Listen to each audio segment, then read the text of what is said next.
Hello dear, आपका स्वागत है रेशियो एंड प्रोपोर्शन के कंसेप्ट लेक्चर 8 में। जैसा कि मैंने आपको बताया था कि जो रेशियो एंड प्रोपोर्शन टॉपिक है उसके अंदर मैं आपको 4 चीज़ें कवर करवाने वाला हूँ। रेशियो यानी कि अनुपात, देन उसके बाद प्रोपोर्शन करवाऊँगा यानी कि समानुपात, और रेशियो के बीच में ही एक कंसेप्ट के अंदर मैं आपको प्रॉब्लम्स ऑन एजेस भी करवा दूंगा है। ये तीसरी चीज़ हो गई। और चौथी चीज़, इसी टॉपिक के अंदर मैं आपका जो वेरिएशन है वो भी कवर करवा दूंगा एक ही लेक्चर के अंदर। ये वो वाला लेक्चर है जहाँ पर हम वेरिएशन यानी कि क्रमानुपात करेंगे। जनरली आपको बुक्स के अंदर ये टॉपिक नहीं मिलता, एसएससी की बुक्स के अंदर, लेकिन ये टॉपिक जो है मेरे भाई सीडीएस में बहुत ही पहले से पूछा जा रहा है। और एसएससी ने 2017 में सीडीएस से क्वेश्चन उठाए थे ताबड़तोड़, जिसके बाद एकदम से वो टफ लगा था। वो क्वेश्चन नए नहीं थे, कहीं नई जगह से नहीं आए थे, वो सीडीएस से ही उन्होंने उठाए थे। ठीक है, मुझे इसलिए पता था बिकॉज मैं पहले सीडीएस का एग्जाम देता था। और मान लो सीडीएस तो यूपीएससी कंडक्ट करता है और 2017 में एसएससी का पेपर एसएससी कंडक्ट करता था, लेकिन आईसीएआर का पेपर जो कि टीसीएस कंडक्ट करता है उसके अंदर कई क्वेश्चंस पूछे गए थे वेरिएशन। रिसेंटली जो एग्जाम हुआ, तो आधे पौने घंटे का ये वीडियो रहेगा, उसके अंदर मैं आपको सारा कंसेप्ट बता दूंगा। बहुत ही स्वीट सा, बहुत ही क्यूट सा है। तो क्या सर हमें एसएससी के लिए करना चाहिए? डेफिनेटली करना चाहिए। ठीक है, क्वेश्चन इससे डेफिनेटली आ सकते हैं, डेफिनेटली अपनी रेंज के अंदर है ये। ठीक है, क्योंकि वेरिएशन का जो कंसेप्ट है बाकी कई जगह पर जहां पर ये यूज होता है वहां पर एसएससी वाले क्वेश्चन देते हैं। ठीक है, और ये हो सकता है अगले ही आपके एग्जाम में आ जाए, अगले में नहीं तो उससे अगले में पक्का आ जाएगा। क्यों? क्योंकि ये भी टीसीएस कंडक्ट कर रहा है और टीसीएस के खुद के क्वेश्चंस तो एसएससी, आईसीएआर, एनटीपीसी इनके घूमते रहते हैं आपस में। ठीक है, तो पेन नोटबुक ले आओ, इस कंसेप्ट को लिख लो, मैं आपको कंसेप्ट बता देता हूँ। बहुत ही सिंपल कंसेप्ट है, हम इसको एग्जाम्पल से समझेंगे। मान लो मैं हूँ और आप हैं, हम दोनों को किसी ने ये बोल दिया कि भैया तुमने 1 घंटे के लिए बाइक चलानी है। मैं बाइक चला रहा हूँ और आप बाइक चला रहे हैं, 1 घंटे के लिए हमने बाइक चलानी है। तो 1 घंटे के लिए बाइक चलाने का क्या मतलब है कि टाइम जो है वो फिक्स हो गया। ठीक है, हम ये देखना चाह रहे हैं कि कौन कितनी दूर जाएगा। तो जो स्पीड है, जो ज़्यादा स्पीड में चलाएगा वो ज़्यादा दूर चला जाएगा ना। मान लो मैं चल रहा हूँ 60 की स्पीड पे, आप चल रहे हो 100 की स्पीड पे, तो आप ज़्यादा दूर चले जाओगे। मैं चल रहा हूँ 50 की स्पीड पे, आप चल रहे हो 100 की स्पीड पे, आप दुगनी स्पीड पे चल रहे हो तो आप दुगनी दूर चले जाओगे, आप डबल डिस्टेंस ट्रेवल कर लोगे। तो यानी कि अगर टाइम फिक्स्ड है, टाइम कॉन्स्टेंट है, तो जो भी डिस्टेंस ट्रेवल्ड होगा that will be directly proportional to speed. वो स्पीड के डायरेक्टली प्रोपोर्शनल होएगा। स्पीड जितने गुना बढ़ेगी डिस्टेंस उतने गुना बढ़ेगा। क्लियर है? इसी चीज को बोलते हैं वेरिएशन, कि जो डिस्टेंस है वो स्पीड के डायरेक्टली वेरी कर रहा है। स्पीड जितनी बढ़ेगी डिस्टेंस उतना ही बढ़ेगा। स्पीड 3 गुना हुई तो डिस्टेंस भी 3 गुना हो जाएगा। टाइम फिक्स है, तो हमने एक चीज को कांस्टेंट कर दिया। ठीक है, यानी कि अनुक्रमानुपाती है, अनुक्रम अनुपात में है। ये चीज जितनी बढ़ेगी ये चीज उतनी बढ़ेगी, ये चीज जितनी घटेगी ये चीज उतनी घटेगी। बेसिकली ये चीज जितने गुना होगी ये चीज उतनी गुना हो जाएगी। ठीक है, तो ये हो गई डायरेक्ट वेरिएशन। मैं आपको यहाँ पर जो चीज़ें समझाऊंगा ना, अगर वो उतनी क्लियर कट भी समझ में ना आए ना तो कोई दिक्कत नहीं है, क्योंकि क्वेश्चन आप इजीली सोल्व कर लोगे। हमारे एग्जाम में जिस टाइप के क्वेश्चन आते हैं, इसको सोल्व करने का बेस्ट मेथड अवेलेबल अपनी धरती पर है, वो मैं आपको बताऊंगा, मैंने खुद ही बनाया है। ठीक है, जितना भी समझ में आए मैक्सिमम उतना समझने की कोशिश करते रहो बस। ठीक है, ओके जी। तो मैंने डायरेक्ट वेरिएशन आपको बता दिया। एक होता है इनवर्स वेरिएशन, ये तो एक कंडीशन होगी। दूसरी कंडीशन ये मान लो कि हमारा डिस्टेंस फिक्स्ड है, हमारा डिस्टेंस फिक्स्ड है। मैं और आप एक कॉलेज में पढ़ते हैं और हम एक ही रूम पर रहते हैं, किराए पर रूम पर रहते हैं, हम एक ही कॉलेज में पढ़ते हैं। तो हमारा जो रूम है और जो कॉलेज है, इनके टायर तो लगे हुए नहीं कि भैया रूम और कॉलेज सरक जाएंगे। इनके बीच का डिस्टेंस है वो तो सेम ही रहेगा, आपके लिए भी मेरे लिए भी, है ना। तो डिस्टेंस क्या हो गया? फिक्स्ड हो गया। अब मैं और आप बाइक पे जा रहे हैं, तो अब हमारी स्पीड देखते हैं। मान लो आप डबल स्पीड पर जा रहे हो, आप मेरे से डबल स्पीड पर जा रहे हो, तो आपके और मेरे टाइम का क्या रिलेशन होएगा? अगर आप डबल स्पीड पर जा रहे हो तो आपका टाइम कम लगेगा, अगर आप मेरे से कम स्पीड पर जा रहे हो तो आपका टाइम ज़्यादा लगेगा। यानी कि स्पीड और टाइम एक दूसरे के इनवर्सली वेरी करते हैं, गिवन अगर डिस्टेंस फिक्स्ड हो तो। अगर डिस्टेंस फिक्स्ड हो तो स्पीड और टाइम एक दूसरे के इनवर्सली वेरी करेंगे। जो बंदा जितनी ज़्यादा स्पीड पर जाएगा उसको उतना ही कम टाइम लगेगा। क्लियर है? जो जितनी कम स्पीड में जाएगा उसको उतना ही ज़्यादा टाइम लगेगा। तो ये यानी कि इनवर्स वेरिएशन में है। वो डायरेक्ट वेरिएशन है, ये इनवर्स वेरिएशन है। डायरेक्ट वेरिएशन को हिंदी में कहते हैं मैं यहीं पर देख के बता देता हूँ, अनुक्रमानुपाती, और उसको बोलते हैं व्युत्क्रमानुपाती, इनवर्स को। क्लियर है? हिंदी वालों के लिए मैंने बता दिया। अब इस नॉलेज को हम अपने क्वेश्चंस को सॉल्व करने में कैसे यूज करेंगे वो मैं आपको बताता हूं। देखो, distance is directly proportional to speed. तो मैथमेटिकली हम इसको लिख सकते हैं डिस्टेंस इज इक्वल टू के इंटू स्पीड। आपने स्कूल में ये किया होगा, अगर याद है तो बहुत बढ़िया, नहीं याद है तो भाई भूल जाओ, आपको क्वेश्चन फिर भी सॉल्व करना आ जाएगा। ठीक है, तो अगर मैं इस एस को नीचे ले आऊं, d upon s is equal to k, मैं यहां पर यह बताना चाह रहा हूं कि जब भी चीजें डायरेक्ट वेरिएशन में हो तो उनका डिवीजन कांस्टेंट रहता है। जब भी डायरेक्ट वेरिएशन में हो तो उनका डिवीजन कांस्टेंट रहता है। यहां पर speed is inversely proportional to time, तो it means speed is equal to के इंटू 1 टाइम। तो टाइम को अगर मैं ऊपर ले आऊं तो speed into time is equal to K. जब भी चीजें इनवर्स वेरिएशन में हो तो उनका प्रोडक्ट कांस्टेंट होता है। क्लियर है? ये चीजें अगर समझ में भी आ रही हैं तो भी ठीक, नहीं आ रही हैं तो 2-3 सवाल के अंदर आपको पता लग जाएगा मैं कहना क्या चाह रहा हूं, इसको हम कैसे यूज करेंगे। ठीक है, जब भी चीजें डायरेक्ट, अब इसको क्वेश्चन हम कैसे सोल्व करेंगे, हम कैसे फॉर्मूला बनाएंगे हमारे क्वेश्चन के लिए विद इन फ्यू सेकंड्स, हम कैसे बनाएंगे वो मैं आपको बताऊं। जब भी चीजें डायरेक्ट एक दूसरे से डायरेक्टली वेरी कर रही हो उनको इस डंडे के ऑपोजिट लिखना। भाई साहब, ये दोनों एक दूसरे के डायरेक्टली वेरी कर रहे हैं तो इनको, एक को डंडे के ऊपर लिखना है, दूसरे को नीचे लिखना है। जब भी चीजें इनवर्सली वेरी कर रहे हो उनको इकट्ठे लिखना है, उनको डंडे के एक तरफ लिखना है। देखो नीचे 1 है, डंडे के ऊपर ये है, उनको एक तरफ लिखना है जब चीजें इनवर्सली वेरी कर रही हो। ठीक है, तो यहां पर है क्या, यहां पर मामला ये है कि इस क्वेश्चन को, यहां पर गिवन क्या है, एक बार क्वेश्चन पढ़ लेते हैं। A varies directly as B and inversely as C. A जो है बी के डायरेक्टली वेरी करता है, यानी कि बी जितना बढ़ेगा उतना ही ए बढ़ेगा, एंड सी के इनवर्सली वेरी करता है। ठीक है जी। When A is equal to this, C is equal to this, B is equal to this. When A is equal to this and B is equal to this, then C is equal to what? तो हुआ क्या, आपको 2 conditions बता दी, आपको A, B और C की relation बता दी। पहली कंडीशन के अंदर आपको सारी वैल्यूज दे दी, दूसरी कंडीशन के अंदर इसने क्या पूछा, C, उसने आपको 2 वैल्यूज दे दी और आपसे ये वैल्यू पूछ ली। क्लियर? तो यहाँ पर एक फॉर्मूला बनेगा। किस टाइप से फॉर्मूला बनेगा, A1 B1 divided by C1 is equal to A2 B2 divided by C2, या फिर पता नहीं C ऊपर आएगा या B नीचे आएगा, ऐसे फॉर्मूला बनता है। हर एक क्वेश्चन के लिए हम फॉर्मूला बना सकते हैं। तो उस फॉर्मूले को बनाने का आसान तरीका मैं आपको बताऊंगा। तो एक बार ध्यान से सीखते रहिएगा, फिर आपको पता लग जाएगा कि अच्छा इतना आसान तरीका इन क्वेश्चन को सॉल्व करने का। देखो, ए वेरीज डायरेक्टली एस बी, तो मैंने आपको क्या बताया था, जब चीजें डायरेक्टली वेरी करें तो उनको डंडे के एक दूसरी तरफ लिख देना। तो ए और बी डंडे के एक दूसरी तरफ आएंगे। तो आप अगर ये बोलो कि सर फिर ए को ऊपर लिखो या बी को ऊपर लिखो, कहीं पर भी लिख दो, डजेंट मैटर। ए को नीचे लिख दो, बी को ऊपर लिख दो, डजेंट मैटर, इनको एक दूसरी जगह पर लिखो, बिकॉज ये डायरेक्टली वेरी कर रही हैं। मैं फॉर्मूला बना रहा हूं, A varies directly as B, A B के डायरेक्टली वेरी करता है और सी के इनवर्सली।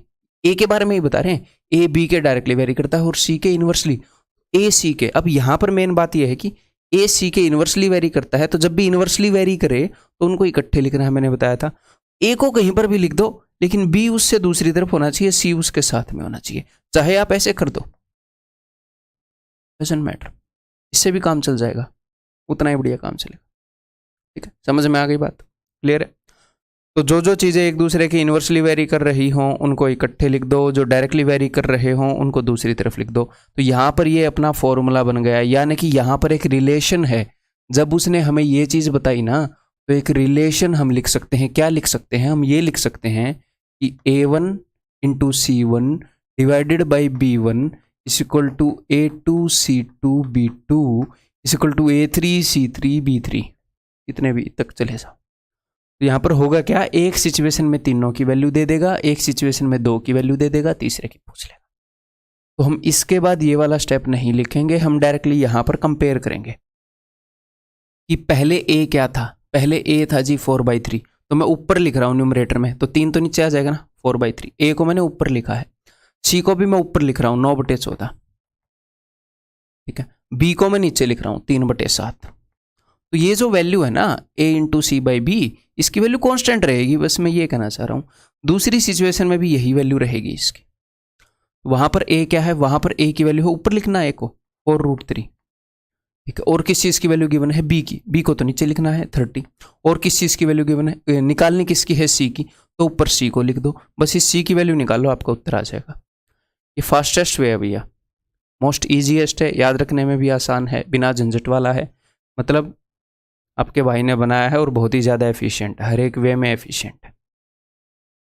ऐसे ऐसे कई क्वेश्चन आए हैं, वो सारे मैं आपको करवाऊंगा, फिर ये याद भी हो जाएगा। तो फिर करें सोल्व। 3 3 9, ठीक है। 7 चौके 28 होता है, 14 दूनी 28, ठीक है जी। तो 2 दूनी 4, तो ये 2 से जाएगा 15 पर, √3 से जाएगा ये 5√3, तो सी की वैल्यू हो जाएगी 5√3। Answer will be option A, ठीक है। क्लियर है? अगर क्लियर ना भी हो टेंशन मत लो, और बतेरे क्वेश्चन है जो आपका इंतजार कर रहे हैं, क्लियर करा के छोड़ेंगे।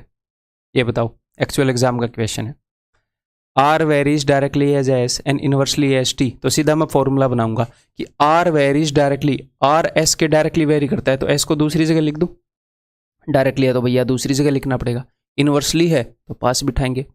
Are varies directly at S and inversely as T, तो आर टी के इनवर्सली वेरी कर रहा है, तो आर और टी को एक साइड पे लिख दो, बस ये बन गया फॉर्मूला। बस इन्हीं को कंपेयर करना है, दो सिचुएशन होंगी, आर और टी को दोनों में ऊपर लिखना है, एस को नीचे लिखना है, जो गायब है उसको हमने निकालना है।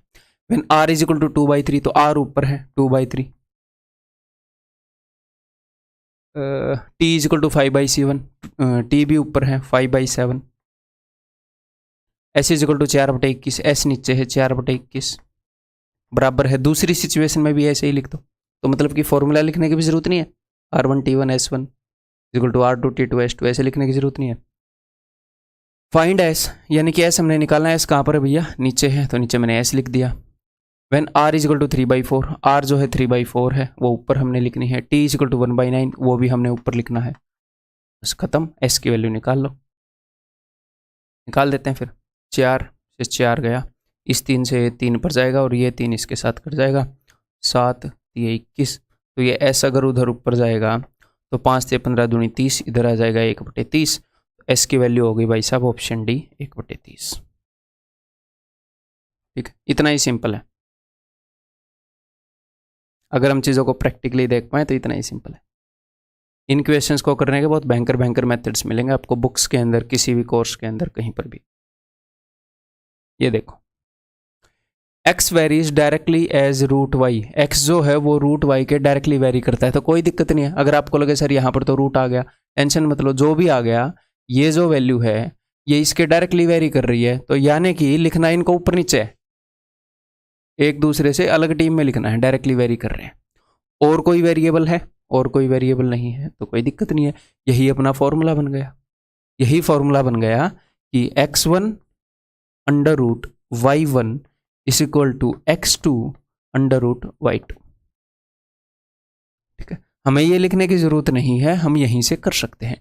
तो पहले वाली सिचुएशन में y की वैल्यू क्या है, ये 20.25, तो वो नीचे आएगा और अंडर रूट में आएगा 20.25। x की वैल्यू है जी 18 इस इक्वल टू x की वैल्यू है जी 7.2 अंडर रूट, हमने y बताना है तो y अंडर रूट में आएगा, है ना। ये हमने फॉर्मूले में लिख लिया है। तो चलिए जी इसको सॉल्व करिए। तो कैलकुलेशन वाले टॉपिक में मैंने आपको बताया है ये किस चीज़ का स्क्वायर है। ये देखो 4 5 20 5 5 25, ये 4.5 का स्क्वायर है, इसको सॉल्व करोगे तो 4.5 आ जाएगा, ठीक है। क्लियर है? अगर मैं 18 से इसको काटूँ तो 18 जो के 72.4 आ जाएगा। अगर मैं √y को इधर लेकर आऊँ, √y इस इक्वल टू ये 0.4 है, यानी कि 4/10 है, ये 4.5 यानी कि ये ऊपर चला जाएगा, 9/2 है। तो देखते हैं जी, 2 दूनी 4, 9 दूनी 18/10 यानी कि 1.8 है। √y की वैल्यू 1.8 है, तो y की वैल्यू क्या होगी, 18 का square 324, 3.24, that is option D, ठीक है। क्लियर है। अब अगला क्वेश्चन पक्का करोगे, पक्का करना है ये। गिवन y इज, ये CDS 2019 में पेपर 2 में पूछा गया था।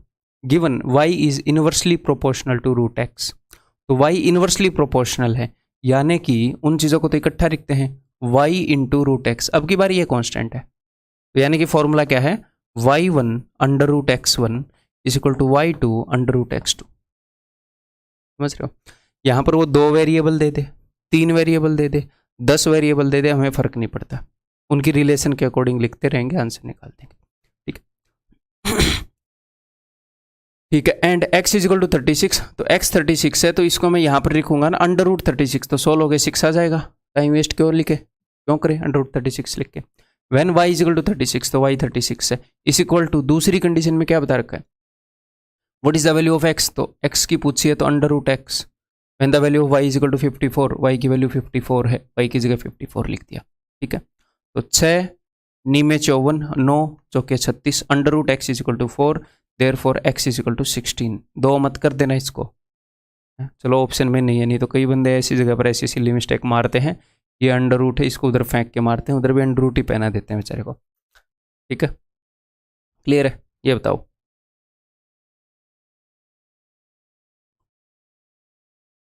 ये देखता हूँ आप करोगे कि नहीं। बिल्कुल भी मुश्किल नहीं है, दिखने में बड़ा है, लेकिन जो मेथड आपको बताया गया है उस मेथड के हिसाब से बहुत ही आसान हो जाएगा।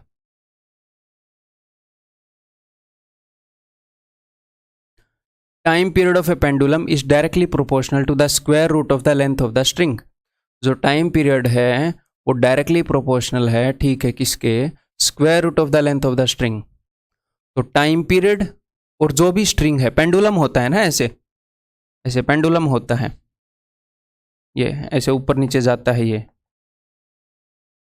फिजिक्स लैब में आपने देखा होगा। तो ये बोल रहे हैं इसका टाइम पीरियड क्या होता है एग्जैक्टली, अभी मुझे तो याद नहीं है टाइम पीरियड है, मतलब कितने डिस्टेंस के लिए होता है। इसका टाइम पीरियड होता है कि इसको एग्जैक्टली यहाँ से ऐसे जाकर वापस यहीं पर आने में इतना टाइम लगता है, शायद उसको टाइम पीरियड बोलते हैं। मतलब वहाँ से जाकर वापस आने में बोलते हैं या वहीं पर जाने में बोलते हैं, मोस्ट प्रोबेबली जाकर आने में बोलते हैं, बाकी ये फिजिक्स का कंसेप्ट है टाइम पीरियड क्या होता है। तो टाइम पीरियड मैंने आपको बता दिया, ठीक है। तो टाइम पीरियड जो है वो डायरेक्टली प्रोपोर्शनल है square root of length of string के। तो टाइम पीरियड को मैंने मान लिया t और लेंथ को मैंने मान लिया l, तो किसके डायरेक्टली प्रोपोर्शनल है, तो डायरेक्टली प्रोपोर्शनल है तो दूसरी तरफ लिखूंगा लेंथ ऑफ स्ट्रिंग के।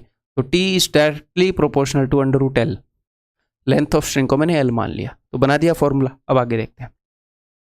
बाय विच बॉब, बॉब का मतलब पेंडुलम ही है, बॉब इज वो मोटा मोटा गोला है उसी का मतलब होएगा bob. Bob is attach to a fix point and inversely proportional, और ये जो टाइम पीरियड है डायरेक्टली प्रोपोर्शनल है लेंथ के स्क्वायर रूट के और इनवर्सली प्रोपोर्शनल है to the square root of gravitational constant G. G के स्क्वायर रूट के इनवर्सली प्रोपोर्शनल है, तो इनवर्सली वाली चीज़ें तो भैया साथ में आती हैं, तो अंडर रूट में जी, ये बन गया जी फॉर्मूला, सिंपल है। अब देखो, अब यहाँ से हम क्वेश्चन को करना स्टार्ट कर देंगे। यहाँ तक हमने फॉर्मूला बना दिया। Time period of a pendulum is 3 seconds, तो टाइम पीरियड क्या है एक सिचुएशन में 3 सेकेंड्स है। When the gravitational constant g is 4 metre per second square, g की वैल्यू 4 है तो अंडर रूट 4 2 आ जाएगा, साथ के साथ मैं सॉल्व करके लिख रहा हूँ। Length of string is 9, length of string 9 है तो अंडर रूट 9 3 आ जाएगा। एक सिचुएशन हो गई। अब दूसरी सिचुएशन में what is the time period, time period पूछ रहे हैं, ठीक है जी, टी की वैल्यू पूछ रहे हैं। Having a string of length 64, अगर लेंथ 64 हो तो अंडर रूट 64 8 आ जाएगा, ठीक है। एंड ग्रेविटेशनल कांस्टेंट अगर 16 हो तो अंडर रूट 16 4 आ जाएगा। दैट्स इट, खत्म। इतना करना है इस क्वेश्चन में, ठीक है जी। ये 2 अगर उधर ऊपर चला जाएगा तो time is equal to 4 seconds, that is option A, ठीक है। क्लियर है, दिखने में मुश्किल लग रहा था, बहुत बड़ा लग रहा था। CDS का क्वेश्चन है, CDS में आया हुआ, करो। The height of a tree varies as the square root of its age between 5 to 17 years. अगर उसकी उम्र 5 से 17 के बीच में हो तो square root of the age के हिसाब से उसकी हाइट वेरी करती है, तो 5 से 17 के बीच में ही देगा वो, तभी तो क्वेश्चन सोल्व होगा, अदरवाइज नहीं होगा।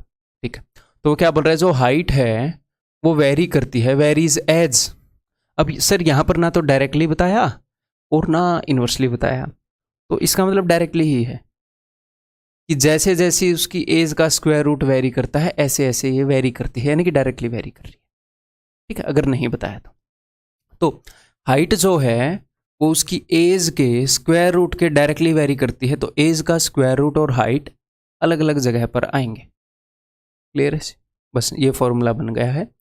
When the age of the tree is 9 years, अगर एज 9 है तो अंडर रूट 9 को मैं लिखूंगा 3।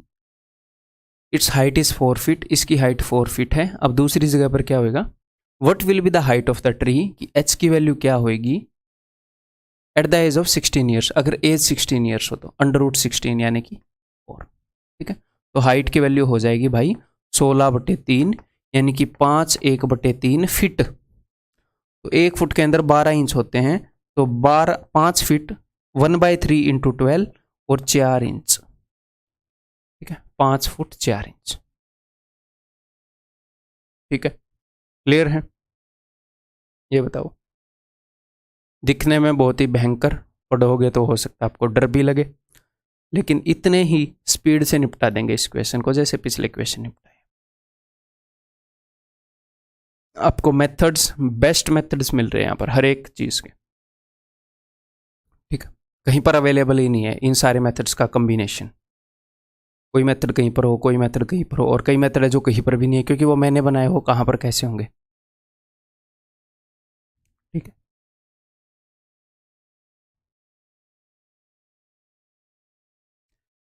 An engine can move at the speed of 20/3 metre per second without any wagon attached. ये बोल रहे हैं कि एक इंजन है, एक रेल का इंजन है, इसको अगर कोई भी डिब्बा अटैच ना हो तो ये इतनी स्पीड पे मूव कर सकता है। ठीक है, इसको ध्यान से समझने की कोशिश करिएगा, समझने में है इसका answer. Reduction in the speed of train, तो यहाँ पर किसकी बात कर रहे हैं, रिडक्शन। रिडक्शन का मतलब क्या होता है, कमी। ठीक है, ट्रेन की गति में कमी of the train is directly proportional to the square root of the number of wagons attached. यहां पर इस चीज को समझने की कोशिश करिएगा। यहां पर मैं आपको रिलेशन बताना चाह रहा हूं कि ये जो इस डिब्बे में जो चीज है और इस डिब्बे में जो चीज है ये डायरेक्टली प्रोपोर्शनल है। कौन कौन सी चीजें, रिडक्शन इन स्पीड, स्पीड नहीं, स्पीड डायरेक्टली प्रोपोर्शनल नहीं है, स्पीड में जो रिडक्शन है, जो कमी है वो डायरेक्टली प्रोपोर्शनल है। समझ गए, रिडक्शन इन स्पीड, स्पीड के अंदर जो कमी आएगी वो डायरेक्टली प्रोपोर्शनल है किसके, square root of the number of wagons attach. यानी कि जब आप इसके साथ डिब्बे जोड़ते रहोगे ऐसे तो क्या होएगा, वेट बढ़ जाएगा। ये इंजन है अपना, ऐसे धुआं छोड़ता हुआ जा रहा है, बाकी आजकल कोयले वाले इंजन होते नहीं है। ये यहाँ पर खिड़की है, ठीक है, सफोकेट ना हो ड्राइवर। ओके, तो जितने ज्यादा डिब्बे ऐड करोगे उतनी ही स्पीड कम हो जाएगी, सीधी सी बात है। ठीक है, तो यहां पर कौन सी दो चीजें डायरेक्टली प्रोपोर्शनल है, स्पीड में जो कमी है वो, और जितने आप एक्स्ट्रा डिब्बे ऐड कर रहे हो वो डायरेक्टली प्रोपोर्शनल है। यानी कि रिडक्शन इन स्पीड आर, और डायरेक्टली प्रोपोर्शनल किसके है, to the square root of the number of wagons attach, जितने वैगन्स आप अटैच कर रहे हो। स्पीड में कमी और जो एक्स्ट्रा वैगन आप अटैच कर रहे हो वो, ये चीजें डायरेक्टली, उसका अंडर रूट, ये चीजें डायरेक्टली प्रोपोर्शनल है। तो यहां पर थोड़ी सी जगह में इसका सॉल्यूशन हम कर सकते हैं। ठीक है, तो ये चीज समझ में आ गई। डायग्राम को मिटे दे, बिना डायग्राम के काम चला लोगे। तो reduction in speed is directly proportional to जो वैगन्स हम अटैच करेंगे वो। अब देखते हैं, अब ध्यान से सुनिएगा। When there is only 4 wagons attach, जब इसने 4 वैगन अटैच किए तो इतनी स्पीड थी। तो क्या मैं स्पीड देखना चाह रहा हूं या मैं रिडक्शन देखना चाह रहा हूं, मैं कमी देखना चाह रहा हूं, मैं कमी देखना चाह रहा हूं स्पीड में। स्पीड में कमी, पहले स्पीड कितनी थी, इसको अगर मैं ऊपर नीचे 3 से मल्टीप्लाई करूं तो ये हो जाएगा 60/9। ऊपर नीचे 3 से मल्टीप्लाई करूं बिकॉज यहां पर भी 9 है, तो पहले स्पीड 60/9 थी, अब स्पीड 50/9 है। कमी कितनी आ गई, 60/9 माइनस 50/9, 10/9। तो जो कमी आई है वो 10/9 की आई है। और वैगन कितने अटैच हुए हैं, जब वैगन अटैच हुए 4, तो यहां पर मैं क्या लिखूंगा, under root of 4, under root of 4 यानी कि 2 इज इक्वल टू। अब सेकंड कंडीशन, इसको क्या चाहिए, ये क्या बताएगा देखते हैं। Find the greatest number of wagons the engine can pull. Maximum संख्या बताओ वैगन्स की जब इंजन, जिनको इंजन पुल कर सके। देखो जितने ज़्यादा डिब्बे ऐड करोगे इंजन की स्पीड उतनी कम हो जाएगी। तो कभी ना कभी तो ये भी होगा, ये थोड़ी है कि पूरी दुनिया के डिब्बे आप उसी इंजन के पीछे लगा दोगे और वो चलता रहेगा। तो कभी ना कभी क्या होएगा कि वो खींच नहीं पाएगा डिब्बों को। तो मैक्सिमम कितने डिब्बों को वो खींच सकता है ताकि उसकी स्पीड कम ना हो। तो मुझे ये नहीं पता कि वो मैक्सिमम कितने डिब्बों को खींच सकता है। मैं ये निकाल सकता हूँ कि कितने डिब्बे अटैच करने पर उसकी स्पीड 0 हो जाएगी, कितने डिब्बे अटैच करने पर उसकी स्पीड 0 हो जाएगी। तो अब मैं निकालना क्या चाह रहा हूँ कि मैं कितने डिब्बे अटैच करूँ कि उसकी स्पीड 0 हो जाए। तो अगर मुझे उसकी स्पीड 0 करनी है तो रिडक्शन कितनी चाहिए, यहाँ से कितनी रिडक्शन चाहिए मुझे, सारी ही रिडक्शन चाहिए। मैं चाह रहा हूँ कि इसकी उसकी स्पीड सारी की सारी कम हो जाए। कितनी रिडक्शन हो जाए, 0 करनी है ना कि भैया 20/3 से, इस केस में तो 50/9 हुई, मैं चाह रहा हूँ 20/3 से 0 हो जाए, सारी खत्म हो जाए। तो कितने की रिडक्शन चाह रहा हूँ मैं, पूरी 20/3 की। तो मुझे रिडक्शन चाहिए पूरी 20/3 की। तो अब यहाँ पर जो भी वैल्यू आएगी वो आएगी कि जब इंजन की स्पीड 0 हो जाएगी, जब वो पुल नहीं कर पाएगा डिब्बों को, कितने डिब्बे लगाने पर उसकी स्पीड 0 हो जाती है। ठीक है, और यहाँ पर क्या आएगा, under root number of wagons. इसी फॉर्मूले के तहत ऊपर मैंने रिडक्शन लिखी। तो मैं ये देखना चाह रहा हूँ, मुझे पता है कि इतनी रिडक्शन पर इतने डिब्बे अटैच करने पड़ते हैं। तो मैं देखना चाह रहा हूँ कि अच्छा इतनी रिडक्शन पर कितने डिब्बे अटैच करने होंगे भाई। तो अभी पता कर लेते हैं। देखो तो भाई कैसे काटें, 2 3 3 9, अगर ये यहाँ पर, हाँ ठीक है, अगर ये अंडर रूट डब्ल्यू यहाँ पर आ जाएगा तो 3 दूनी 6 दूनी 12, तो डब्ल्यू की वैल्यू क्या हो जाएगी 144। अगर आप 144 डिब्बे अटैच कर दोगे तो क्या होएगा, उसकी स्पीड 0 हो जाएगी। धीरे धीरे उसकी स्पीड कम होगी, आप जितने डिब्बे अटैच करोगे उसकी स्पीड कम होती जाएगी। जब आप 144th 144वां डिब्बा ऐड कर दोगे तो इंजन रुक जाएगा। तो मैक्सिमम कितने डिब्बे खींच सकता है, 144 तो नहीं खींच सकता। आप एक डिब्बे को हटा दो, वो कुछ मरी मरी स्पीड से तो चलेगा ही। 144 डिब्बों पर उसकी 0 हो रही है, 143 पर उसकी कुछ स्पीड थी, बेशक से कम हो। ये यही बोल रहे हैं कि कितनों को वो खींच सकता है, चाहे मरी मरी स्पीड पर खींचे। तो आंसर क्या होगा 144 - 1, बिकॉज 144 पर 0 होती है, हमें चलता हुआ इंजन चाहिए। तो 143 डिब्बों को वो मैक्सिमम खींच पाएगा। ठीक, क्लियर, ठीक है जी। अगर आपको ये लगे कि सर ठीक है समझ तो आ गया, फिर भी ये सवाल ऐसा लगा कि ऐसा कोई और मैं कर लूँ सवाल तो मज़ा आ जाए, तो लो आप बोलो, और मुझे ना पता हो करो। Speed of a steam engine is 21 km/h without any wagon. The decrease in speed, speed के अंदर जो डिक्रीज है, that is directly proportional to the cube root of the number of wagons attach. वो किसके डायरेक्टली प्रोपोर्शनल है, जितने भी wagon attach करोगे उसकी क्यूब रूट के। यानी कि the decrease in speed, speed के अंदर जो रिडक्शन है, जो डिक्रीज है, जो कमी है, वो डायरेक्टली प्रोपोर्शनल है। इस क्वेश्चन को रट के नहीं जाना कि अच्छा जो रिडक्शन है वो इसके प्रोपोर्शनल होती है फलाना डिमकाना। वो जो बोलेगा उसके अकॉर्डिंग एक्ट करना है। कभी वो स्क्वायर रूट बोलेगा, कभी स्क्वायर बोलेगा, कभी क्यूब रूट बोलेगा, उसकी मर्जी है। वो एग्जामिनर है, इस चीज़ की तनख्वाह लेता है क्वेश्चन बनाने की। ठीक है, is directly proportional to cube root of number of wagons attach. ये अपना फॉर्मूला हो गया। जो कमी है वो वैगन्स के क्यूब रूट के डायरेक्टली प्रोपोर्शनल है। अगर 27 वैगन अटैच हुए तो उसने नंबर ऑफ वैगन अटैच बता दिया, तो 27 का क्यूब रूट क्या आएगा जी, 3 आएगा। तो reduction speed becomes 12, speed 12 become हो जाती है, यानी कि हो जाती है। कमी कितने की आई, 21 से 12 हो गई, तो कमी आ गई भैया 9 की। तो 9 की कमी आ गई जी, इस इक्वल टू। अब ये बोल रहे हैं find the maximum number of wagons that can be attached with the engine so that engine can still move, ताकि इंजन मूव हो सके। तो अब मैं देखूंगा कि कितने डिब्बे अटैच करूँ कि स्पीड 0 हो जाए, यानी कि रिडक्शन जो है वो पूरी 21 की हो जाए। 21 स्पीड कम हो जाए, कितनी कम हो जाए, 21, 0 हो जाए। तो रिडक्शन मैंने ले ली 21, और यहाँ पर आ गया number of wagons cube root. तो 3 3 9, 3 7 21, cube root of number of wagons चाहिए 7, नंबर ऑफ वैगन चाहिए 343। तो स्पीड 0 हो जाएगी भाई, इंजन मूव नहीं कर पाएगा इतने डिब्बे अटैच करते ही। ठीक है, तो जब आप 342 डिब्बे अटैच करोगे, इससे एक कम, तो क्या होगा, इंजन बहुत ही मंदी मंदी स्पीड पर चलता रहेगा। ठीक है, क्लियर, ये बताओ। बहुत ही इजी क्वेश्चन है, सीडीएस में आया हुआ क्वेश्चन है। The cost of a diamond varies directly as the square of its weight. जो डायमंड की कॉस्ट है वो इसके वेट के स्क्वायर में वेरी करती है, ठीक है। इसके वेट का स्क्वायर जिस हिसाब से होएगा उतने ही इसकी कॉस्ट होगी, ठीक है। अब की बार यहाँ पर फॉर्मूला नहीं बनाना है, अलग तरह का क्वेश्चन है, ठीक है। A diamond broke into 4 pieces with the weights in the ratio of this. तो एक डायमंड था, वो गिर के टूट गया, 4 टुकड़ों में टूट गया। If the loss in the total value of the diamond, तो क्या हुआ, डायमंड की टोटल वैल्यू में लॉस हो गया। आपको लगा सर लॉस क्यों हो गया, डायमंड है तो उतने का ही, इसलिए लॉस हो गया क्योंकि उसकी जो कॉस्ट है वो डायरेक्टली वेरी कर रही है स्क्वायर ऑफ इट्स वेट के, ठीक है। इसको फॉर्मूले से करने को इसमें यहाँ पर कॉन्स्टेंट नहीं है ना, यहाँ पर वो लॉस हो गया तो किसी तरह मैं फिट तो बिठा दूँ, लेकिन वैसे करना वाइज नहीं रहेगा। तो जैसे करना वाइज रहेगा वैसे मैं आपको समझा रहा हूँ। तो यहाँ पर जो 4 टुकड़े हैं उनके वेट का क्या रेशियो है, 1:2:3:4, चाहे ग्राम में हो किलो में हो। तो टोटल वेट कितना था उसका डायमंड का, 4 और 3 7 और 2 9 और 1 10।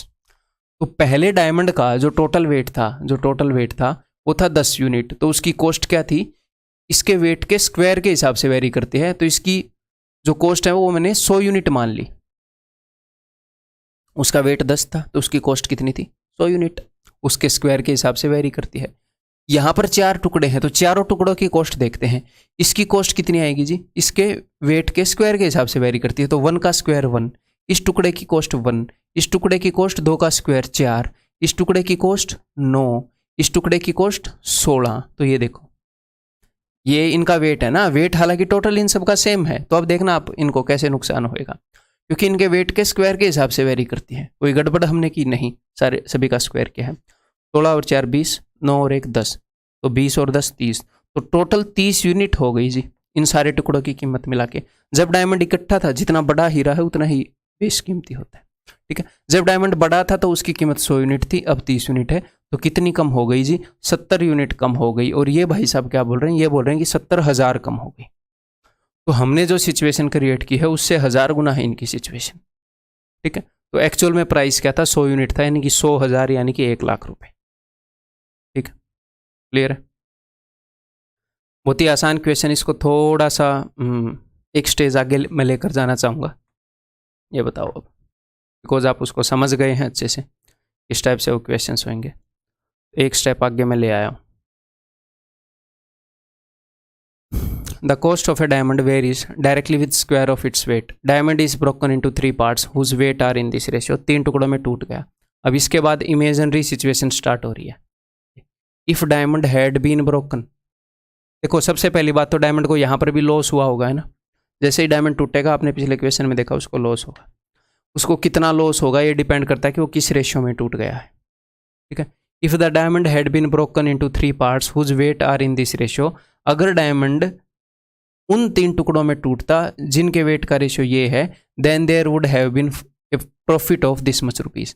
यानी कि लॉस तो यहाँ पर भी हुआ है पहले के कंपैरिजन में, यहाँ पर भी लॉस हुआ है, यहाँ पर भी लॉस हुआ है, लेकिन यहाँ पर पहले वाली कंडीशन के कंपैरिजन में थोड़ा सा फायदा होना था, इतने रुपए का फायदा होना था।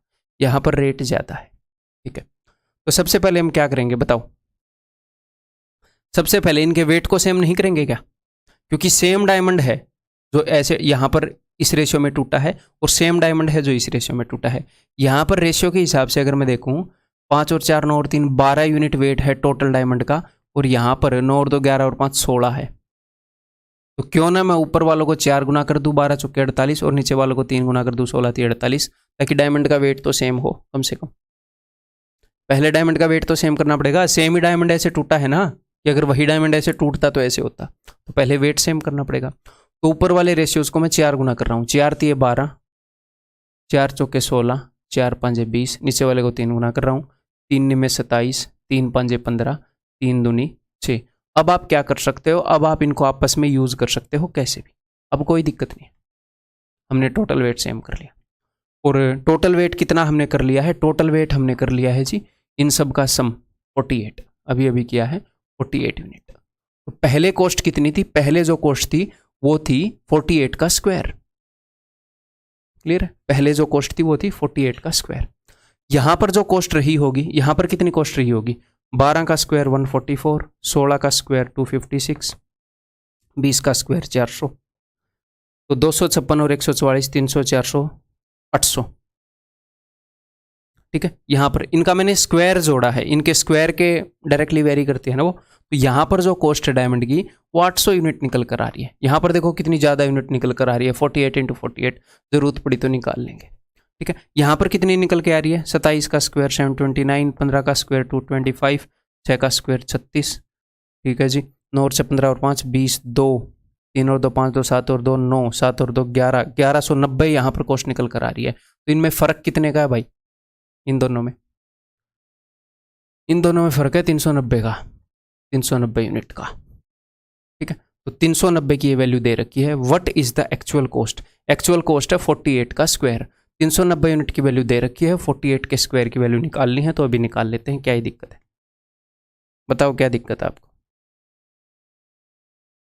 ठीक है, तो एक यूनिट की वैल्यू क्या होगी भाई, कुछ गड़बड़ ना कर दी हो बस,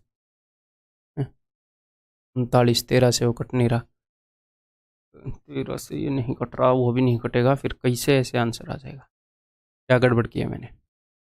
12 का एक बार फिर देख लेते हैं, 12 का स्क्वायर 144 का 256, 300 और एक 400 और 400 800, ये तो ठीक है। ओके, 27 का स्क्वायर 729, 15 का 225, 3 से गुना किया 3 में 27, 3 5 15, 3 दूनी 6।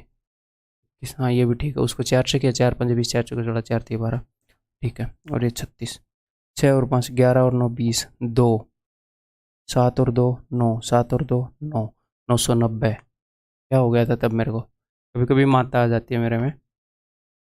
990, तो 190 यूनिट का फ़र्क है। चलिए, आपको पहले ही कैसे पता चला, क्योंकि ये 390 था, मुझे पता है ये 13 का मल्टीपल है, तो मैं कह यार ना तो 13 से ये कट रहा है और 48 का स्क्वायर तो कटेगा क्यों, मैं कहीं ना कहीं तो गड़बड़ है उत्तर पॉइंट में, है नहीं। समझ गए, नहीं भी समझे तो भी चलेगा, आपको तो कैलकुलेशन ठीक ही करनी है एग्जाम में। ठीक है, तो 190 यूनिट की वैल्यू ये है, तो एक यूनिट की वैल्यू क्या हो जाएगी, एक यूनिट की वैल्यू हो जाएगी जी डिवाइडेड बाई 190, और मुझे निकालनी है 48 × 48। सर 48 का स्क्वायर इजीली नहीं हो सकता, क्या इजीली हो सकता है, मैंने आपको बताया 50 से 2 कम है तो 2 का स्क्वायर, और 25 में से 2 घटा दो, मैं करना नहीं चाहता। ठीक है, अब ये देखो 19 8 152, अच्छा अब करना पड़ेगा क्या, 8 8 64, 4 8 32, एंड में 2 आएगा और 2 जीरो आएंगे, ये रहा ऑप्शन डी। करना ही नहीं है कैलकुलेट करने की जरूरत नहीं है। ठीक है, ये बताओ लास्ट क्वेश्चन है इस लेक्चर का। In the following table of inverse variation what are the values of a b and c respectively. CDS में क्वेश्चन पूछा था, इनवर्स वेरिएशन का टेबल इसने बताया है। तो जैसे मैंने स्टार्टिंग में आपको बताया कि A is inversely proportional to B, अगर चीज़ें इनवर्सली वेरी करें, A varies inversely with respect to B, अगर इनवर्सली वेरी करें तो ऐसे लिखते हैं, फिर हम ऐसे लिखते हैं ए इज इक्वल टू के इंटू 1/b, जहाँ पर के एक कॉन्स्टेंट है और a into b is equal to k. तो मैंने आपको क्या बताया था, जब चीज़ें इन्वर्सली वेरी करती हैं तो उनका जो प्रोडक्ट है ना वो कांस्टेंट होता है, उनकी गुणा कांस्टेंट होती है। स्पीड और टाइम इन्वर्सली वेरी करती हैं क्या, हाँ, तभी तो distance is equal to speed into time. जब डिस्टेंस कांस्टेंट होता है तो ही वो इन्वर्सली वेरी करती है ना, तो जब डिस्टेंस कांस्टेंट होता है तो इन्वर्सली वेरी करती है। ना भी समझ में आया तो ये बात समझ गए। ठीक है, तो चीज़ें इन्वर्सली वेरी कर रही हैं, यानी कि इनका प्रोडक्ट कांस्टेंट होएगा। यहाँ पर इनका प्रोडक्ट क्या है जी, 15 चौके 60 माइनस 60, तो हर एक जगह माइनस 60 ही होएगा, हर एक जगह इन्वर्सली वेरी कर रहे हैं एम और एन। तो यानी कि ए की वैल्यू क्या हो जाएगी, ए की वैल्यू हो जाएगी -10, और माइनस 60 है तो +10 होएगी, क्योंकि ऊपर माइनस से है ना, +10 इंटू माइनस से। बी की वैल्यू क्या हो जाएगी, बी की वैल्यू हो जाएगी -30, इस -60 को डिवाइड करते रहो उससे। ठीक है, और सी की वैल्यू क्या होगी, सी की वैल्यू होगी -1। ठीक है, तो 10 -30 -1, दैट इज ऑप्शन है। ठीक है, सो दैट्स ऑल इस लेक्चर के अंदर इतना ही। इस लेक्चर से आगे हम करेंगे जी miscellaneous questions ratio and proportion के, और उसके बाद आपका ratio, proportion, variation, problems on ages सब कुछ खत्म हो जाएगा। ठीक है, अगले वीडियो के अंदर मिलते हैं, टेक केयर।